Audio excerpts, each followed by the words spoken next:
Ha! Say it loud. I voted for Trump and I'm proud. One more time. Say it loud. I voted for Trump and I'm proud. Hey, listen. Does any of us know, any friends, anyone who voted for Trump secretly? They don't want to tell us because, they didn't want to get the Trump 2024 t-shirt. They haven't worn it. All they did was come back with the little sticker that said, I voted. Secret Trumpsters amongst us. And I apologize to the great James Brown for having to have to use the Say It Loud, I'm Black and I'm Proud song to be synonymous with what I'm going to say. So yes, most black people, including me, have voted Democrat for centuries and centuries, or years and years and years. Let's say decades and decades, right? Because I know at one time the Republican Party was the Democrat Party, the Democrat Party was the Republican Party with Abraham Lincoln, yada, yada, yada. But we're talking about now. And where we get to now is, and maybe because of my upbringing, the way I feel about stuff, I've said in the past before, I was forced as a child to watch Roots every year it came out. It was about 34 hours long over a 2-week period. That's what it felt like. Maybe it was more like 10 hours over a 5-day period or something like that. But I didn't realize until I got older the type of training that it gave me, the type of foresight that it gave me. Also being made to watch where people, especially from down south, were chased with dogs and sprayed with fire hoses and colored only and things like that.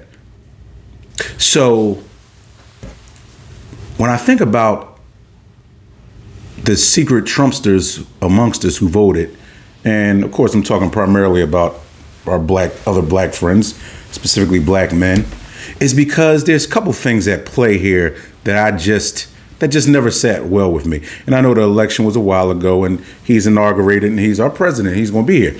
But the things that didn't sit well with me is that a couple things. First off, it really let me know that some people are really very sexist. That men and women alike are very sexist. And the issue with it to me, that's the first part. And the issue with it to me is that you saw what he did 4 years ago. Now, whether you like it or not or whatever, that's not the point. But you just saw the lack of respect and decency for people. Because let's face it, 99% of us don't know policy. We don't. And it was funny because the people who even during the last presidential election cycle, would say to me, especially my black friends, would say, well, there's an issue with immigration. And there's, about people getting over here. And you know what the first thing I would say to them, when is the last time an immigrant broke into your car? I can't remember. Last time somebody broke into my car, they looked like me. And believe me, I love my people. I love black people.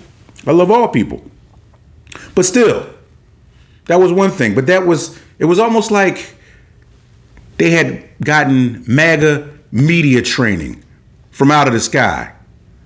Oh, also, man, have you been to the store and got eggs and everything like that? Well, guess what? Most of us are too chubby anyway. We need to lose some weight. Nah, just joking. I needed to. But still, in America, we've always overeaten. And here's the deal. When you have a pandemic, when you have any type of epidemic, people could not work.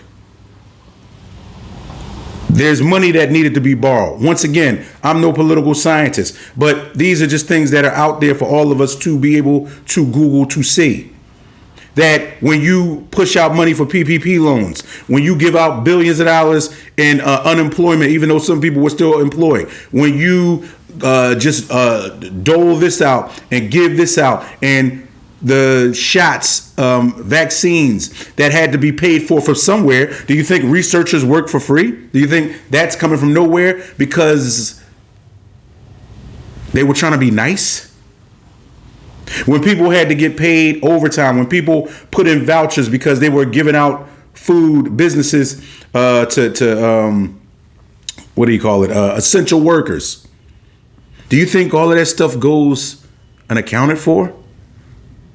So you may say, well, why are you going back 5 years to the pandemic? Because our great president was supposedly didn't adhere to some of the advice that the previous administration, Barack Obama, had left for him concerning that.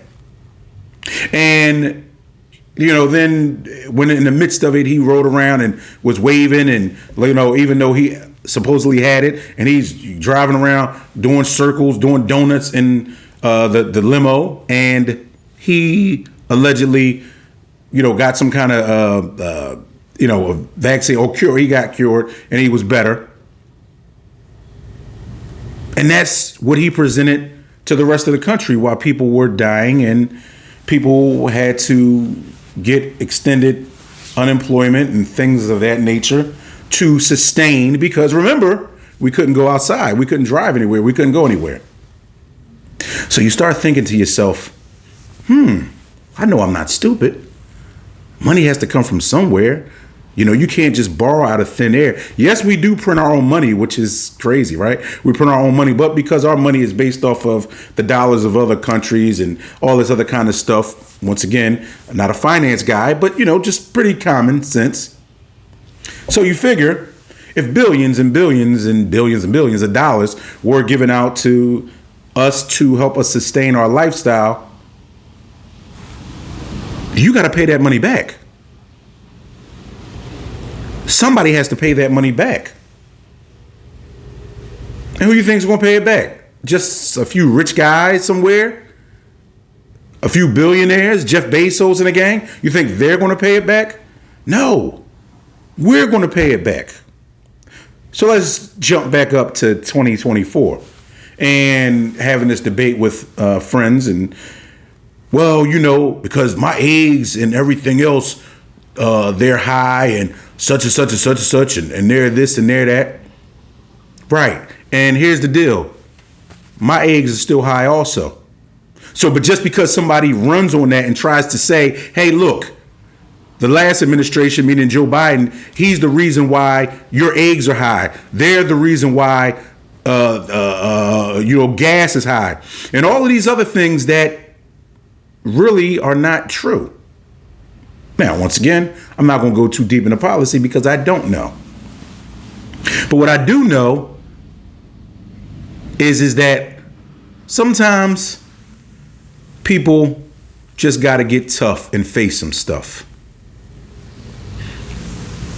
And too many times I see people make excuses to not be tough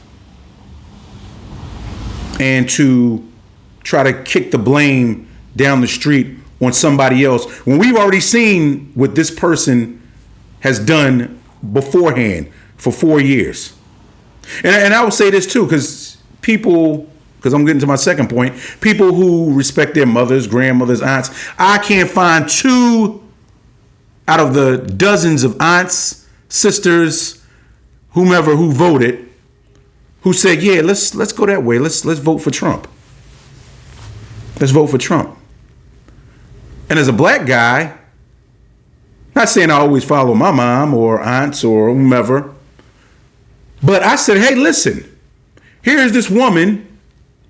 She's a black woman, and I was critical of her on the fact of just acknowledging it. But I'm not a politician. So, maybe she's playing the political games. But like me, she went to an HBCU, Howard. She pledged in a sorority. I'm not in a fraternity. But I still respect it. And, she did all of these things when she was 18, 19, 20 years old. So she was definitely thinking along the lines of a black woman. She's an accomplished lawyer, attorney. All the things you would want your son or daughter to do. Because most of us come from humble beginnings. Unlike the other guy, and that's okay too, because there's no harm in being rich. There are a lot of Democrats who are rich. There's no harm in inheriting anything or anything like that. But there is harm when you use that to not be a decent person, when you use your power in a wrong way, in a way that alienates people. Because like I said, 99% of us don't know about policy, but 100% of us know how a person makes us feel. And when a person doesn't make you feel good, when a person does not make let me ask you this. In a regular world, your mom comes to you and say, hey, look, or your sister comes to you and say, hey, look, this guy's harassing me. This guy's treating me like crap. I don't like that guy. First thing you're going to do is look sideways like, dog, that's my mom. That's my sister. That's my daughter. That's the first thing you're going to think. So there's no reason, coming around to the second point, being sexist, there's no reason why you wouldn't vote for somebody, because this is what I said. Kamala looks more like you than him.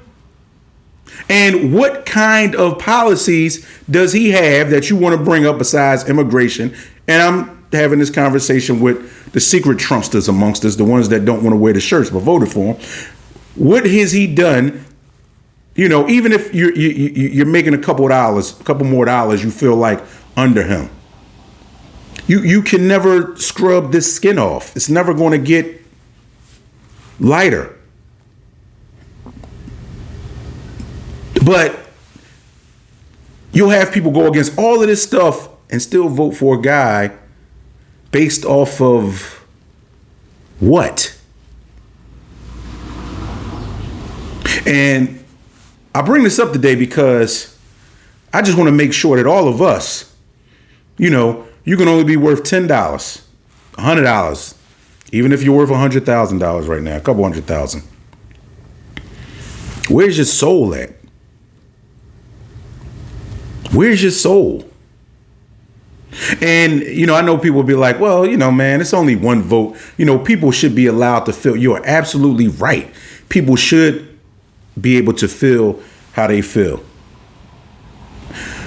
But it's weird to me when people who have suffered under some of the same issues and same problems somehow feel as though they're immune to what has happened, what's going on, what's been around them. Now, hey, listen, if you felt like voting for Trump put hundreds of thousands of dollars in your pocket, go for it. So be it. I heard that too. Oh yeah, right after I voted for him, my stock such and such went up. If like anybody else, my 401k has been going up and down like a roller coaster, you know, based off these tariffs and just different things like that. So fine. But you know, that's typical with any president, Democrat, Republican. It's going to go up, it's going to go down. But I guess the big thing for me is that, wow, what do we stand for? I'm thinking to myself, I got daughters, I got a mom, I got a sister. Kamala Harris wasn't good enough to vote for? Because you don't think that she's black enough? You don't think that and then people coming up with all kinds, she arrested a bunch of black men and such and such and such and such. We got to still take accountability for ourselves and what we've done. Most times there are some innocent people, but most times nobody just knocks on your door and comes and arrests you. We got to take more accountability. And if you feel like you know one of those or you are one of those, and that's fine also, put your Trump shirt on. Don't feel embarrassed. Don't feel like it's a secret. Wear it proud. Say you voted for Trump and you're proud. And that's okay. Because see, for me, you know, I mean, a president is going to be a president, right? It rarely ever fully trickles down to, you know, the local level, because that's why you got your mayors and other things like that. But I don't want to live in a world where my mom is unhappy. My aunts are unhappy. The other ladies that I know are unhappy. And it's all due to another person, because in my estimation and belief, I think that it was less about policy and all of that, and just people didn't want to vote for a woman. But hey, that's just my take on it. But don't tell everybody I voted Yeah, right. Tell me what you think. Put in the comments, like, comment, make sure you subscribe. And hey, if you think that you got a secret Trumpster that you know, send it to him. Say, hey, man, this Trump's for you. But until next time, remember, live life. Don't let life live you.